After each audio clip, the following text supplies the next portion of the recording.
is presented by Old Pueblo Archaeology Center of Tucson, Arizona, as part of Old Pueblo's third Thursday Food for Thought presentation series. Old Pueblo Archaeology Center respectfully acknowledges that our nonprofit organization occupies and conducts our activities on land and territories of indigenous peoples. Today, Arizona is home to 22 federally recognized tribes, with Tucson being home to the O'odham and the Yaqui.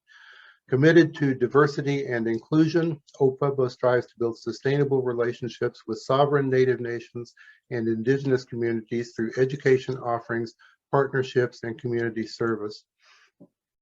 For tonight's third Thursday program, Old Pueblo Archaeology Center is delighted to present our guest speaker, archaeologist Dr. Marc Thompson. Dr. Thompson received his BA and MA degrees in anthropology from the University of Colorado Boulder and El Universidad de las Americas in Cholula, Mexico, respectively, and was awarded his PhD from the Department of Archaeology at the University of Calgary in Alberta, Canada. Marc has conducted fieldwork and directed projects in Mexico, Belize, Canada, New Mexico, Texas, Wyoming, Montana, and California. He has edited and published conference volumes and papers, journal articles, and book chapters, and has authored numerous reports and papers presented at conferences he chaired, co-chaired, or participated in. He has taught graduate, undergraduate, and continuing education courses in Mexico, Canada, and the US, and has led numerous tours in Western Canada, Mexico, Central America, and the US Southwest for universities, Smithsonian Odyssey, and for Old Pueblo Archaeology Center. Those of us in the Southwest probably know Marc best as the director of the El Paso Museum of Archaeology, now retired, and as a post-retirement volunteer for the Friends of Tijeras Pueblo in New Mexico. I'm happy to say I've known Marc for many years as a result of our shared interest in the cultures of the Southern Southwest, especially the Jornada and Mimbres Mogollon cultures. And I've been especially intrigued by his interpretation that some of the images on Mimbres Black-on-white pottery may relate to the Pan-American Hero Twins origin stories of many indigenous American peoples. I'm delighted, therefore, to welcome Marc to our third Thursday series to give tonight's presentation, which is titled The Mimbres Twins and the Rabbit in the Moon, which, by the way, is the title of one of his most recent books, available on Amazon. So more on that later. Please welcome this month's third Thursday Food for Thought guest speaker, Dr. Marc Thompson. Take it away, Marc. Thank you very much for both the introduction and the invitation, Al. Let me see if we can get this going here.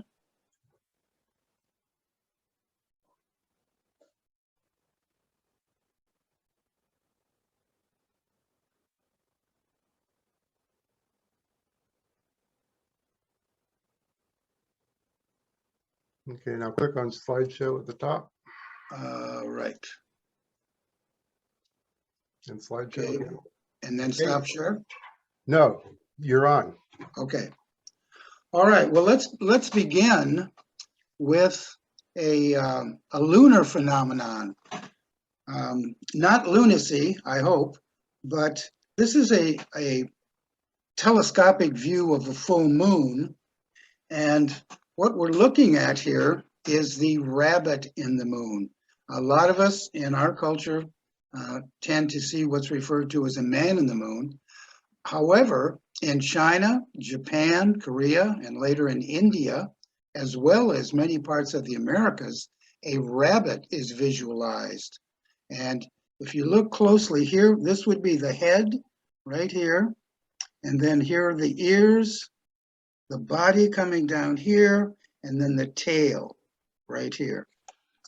One of the things that's interesting about this particular photograph, or the full moon in general, is that in some ways it's almost a model for Mimbres bowls. That is to say, a dark image in a circular format on a lighter background.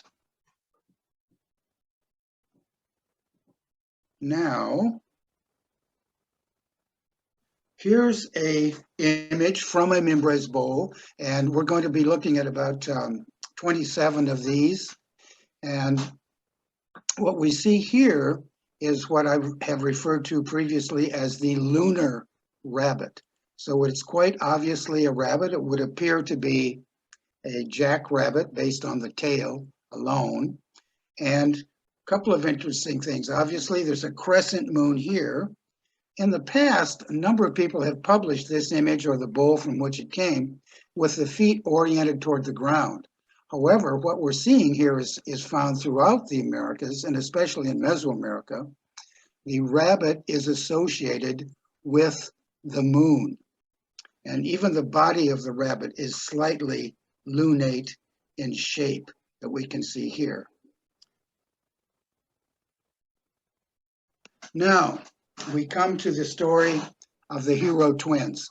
This is a composite. The images that we're going to be looking at initially are all from Mimbres bowls. They're black on white, but the presentation is a composite not only of the Mimbres imagery, but the Popol Vuh, which I'll come back to in a moment,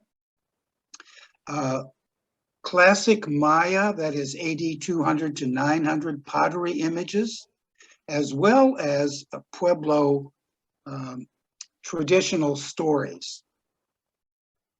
The Popol Vuh refers to, literally the title refers to the council book. Pope refers to reeds, popol to a reed mat. And that mat in Mexico is still referred to in Nahuatl as a petate. Here we're talking about popol, and the reason for that is that the council members would sit on mats made of reeds. This is a tremendously interesting document. There's nothing else quite as complete or quite as entertaining in some ways. It was initially inscribed by a Chique Maya person writing in Quiche, but using Spanish letters in the mid 16th century, probably about 1550. This person obviously had some education, probably from the Spanish friars, because he was able to write. He was completely literate, and perhaps decided that this story, the origin story of the Quiche Maya, needed to be preserved. It was found later in the 18th century by a Spanish friar in a church in Chichicastenango. The church is still there. You can still visit. There's a beautiful market there as well. And this friar, rather than destroying it, burning the document, decided to copy it and translate it, which I think is just remarkable and amazing. But he was a highly educated man in his own way. The original document is gone. It was lost. We're not sure what happened to it, if it was reclaimed or whatever. But this friar made 2 copies. And what he did was he transcribed, copied, that is to say, the Quiche version, right? And then on the other side, he wrote it out in Spanish, right? He made 2 copies, one of which disappeared, but the second copy is found in the Newberry Library in Chicago. It still exists. And that's the document that scholars use to translate into English. And they do it directly from the Quiche written version. So this story begins with the creation of the earth, animals and plants, and then there's an attempt to create human beings. The problem with the animals is they cannot venerate their creators, right? So an attempt is made to create humans out of mud. Well, that's not very successful. They're inept, right? So a second attempt is made, and they're made out of wood. Well, that doesn't work out very well either.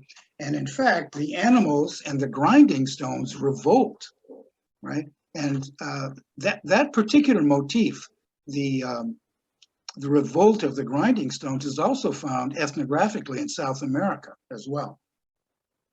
So after this event, the stars have not been created, the sun and moon are not there, Venus is not visible, none of those things have happened. However, there is a giant monster who claims to be the sun and the moon, that his eyes are the sun and the moon. And his name is Vukub Kakish, which is literally 7 red feathers. That's been glossed as 7 macaw. But as we'll see in both representations from Mimbres and Maya, he wasn't necessarily a macaw. He can be represented as a macaw. The next thing that happens, and this is juxtaposed, the twins appear and they're monster slayer. One of the first things they do is they slay 7 macaw. In the Popol Vuh, they actually have some grandparents help them with this. However, in Maya pottery and in Mimbres, it looks like the twins carry out these deeds themselves. So what I'm getting at here is that there are slight differences, ethnic distinctions between different versions of this Pan-American tale. One of the things that's interesting, and it seems to be consistent in the Popol Vuh, is that one of the ways they bring down this monster is not only to put his lights out, literally his eyes, but he's wounded with a shot from a blowgun by the elder twin that damages his jaw, and then his teeth are removed. Well, this suggests to me, again, that this monster wasn't necessarily a bird, much less a macaw. As you were, I think hen's teeth are just about as rare as macaw teeth, as far as that goes. So this goes on with another monster, one of the sons of the macaw, 7 macaw, is also brought down. And then it switches to the birth of the twins. And that's I don't know why this juxtaposition took place, but the twins have already destroyed these monsters, but now it goes to the father and the uncle of the twins. And here we see the father in the Mimbres version. The father and the uncle become Venus. The father becomes Venus eventually, and the uncle becomes Venus as morning star. So the next thing that happens is the lords of the underworld, Xibalba, place of fright or place of horror. Here, the uncle and father of the twins playing a noisy ball game, and they're irritated by this. So they send word that the father and uncle, they're not yet the father and uncle, they're simply twins, they're the first twins, are called to the watery underworld, and they're challenged at every turn. And every test and every challenge is a failure for them. And they're sent to one of the houses of torture. They don't even get around to playing a ball game. And they're given pine torches and cigars. Coincidentally, that word that we use pretty commonly is originally a Mayan term, cigar, to smoke. So they're given cigars and pine torches, and they're told to return these in the morning after they exit the dark house. Well, they're afraid of the dark, so they light the torches, they smoke their cigars, so they have some illumination, and in the morning, they're sacrificed because they have once again failed, right? So this is just one of the houses that the other twins will face eventually. So they behead the father of the twins, the one we're looking at here, and hang his head in a tree. And then one of the Lords of Death's daughters hears about this head hanging in the tree. And she goes to look at it. By this time, it's just a skull hanging there. But it speaks to her and tells her to stick out her right hand, which she does. And he spits in her right hand, and she becomes pregnant. Later, when she realizes that she's become pregnant, she escapes to the upper world to avoid the wrath of her father, again, one of the Lords of Death or Death Chiefs, right?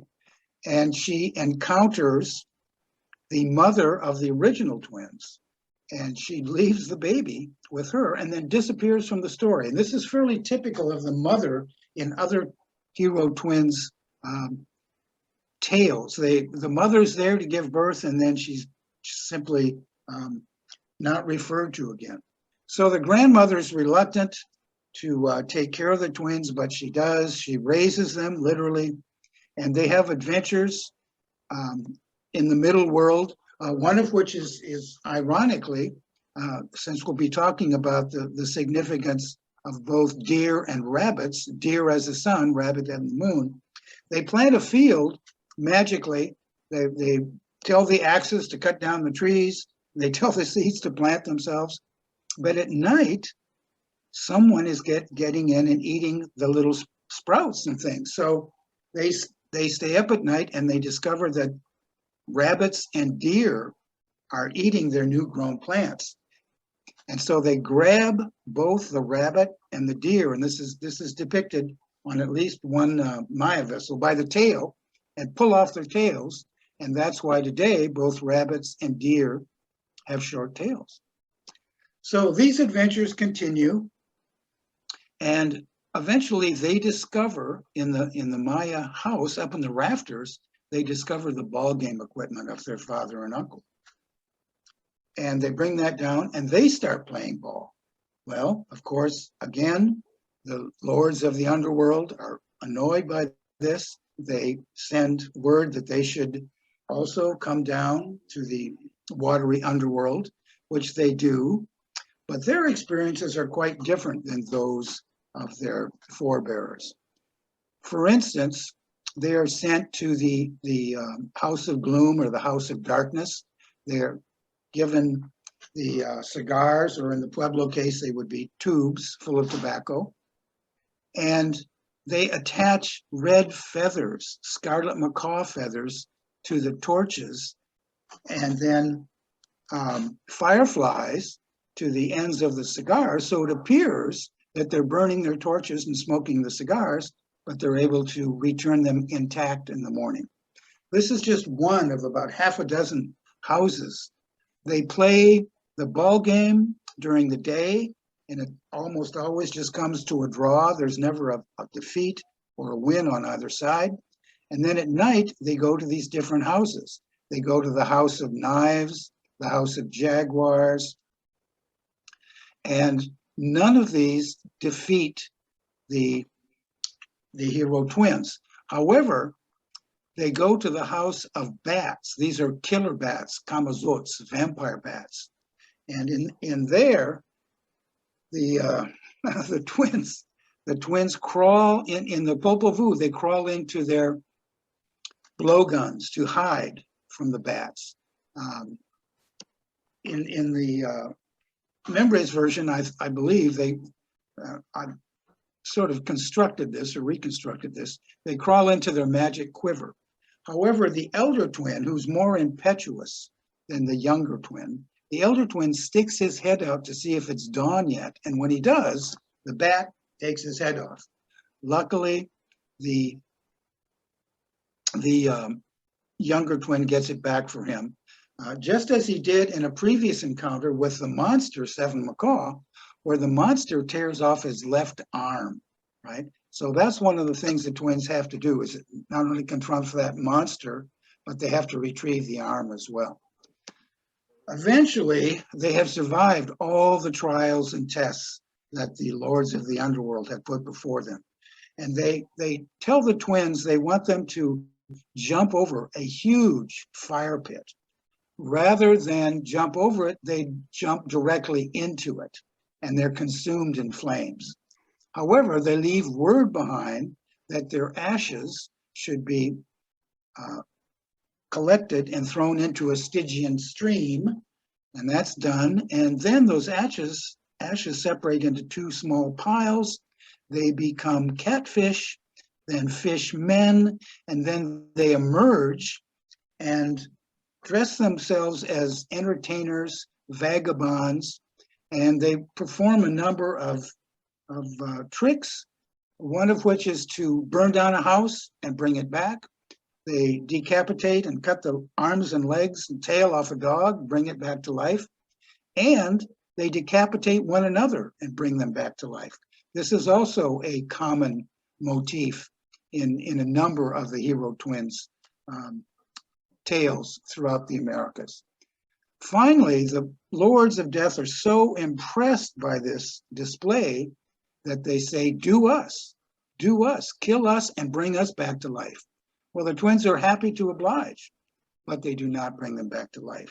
That is to say, they defeat death, right? And then at the end of the tale, the twins find the head of their father. They bring him back. They find their uncle, and they have an apotheosis, and they ascend into the sky.